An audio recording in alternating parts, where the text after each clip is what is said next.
The streets of Manchester today, all quiet, but Greater Manchester Police say over the last 2 weeks they had to break up nearly 500 house parties and 166 street parties, some involving DJs and bouncy castles.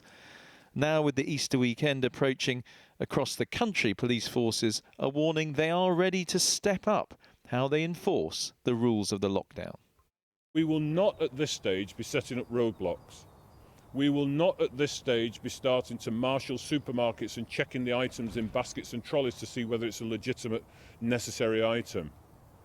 But again, be under no illusion, if people do not heed the warnings and the pleas that I'm making today, we will start to do that.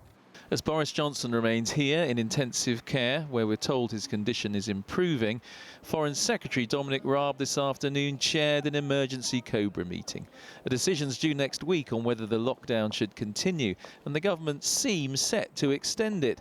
They just won't confirm it yet. We are beginning to see some evidence that this is working. So now is the time to stick the course with it. But we said at the time we announced it, the Prime Minister said, of course, we review this on a rolling 3-week basis. That's coming up next week. But others are not waiting. Scotland's First Minister today told a virtual question time there's no chance of lifting the lockdown north of the border.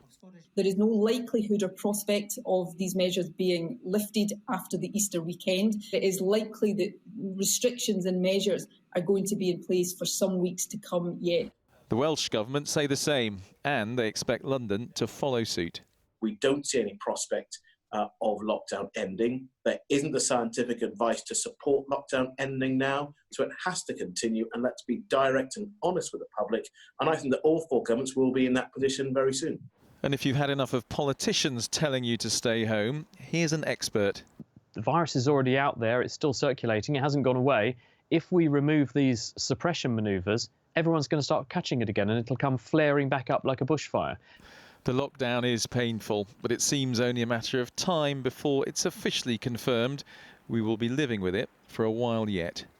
Andy Bell, 5 News.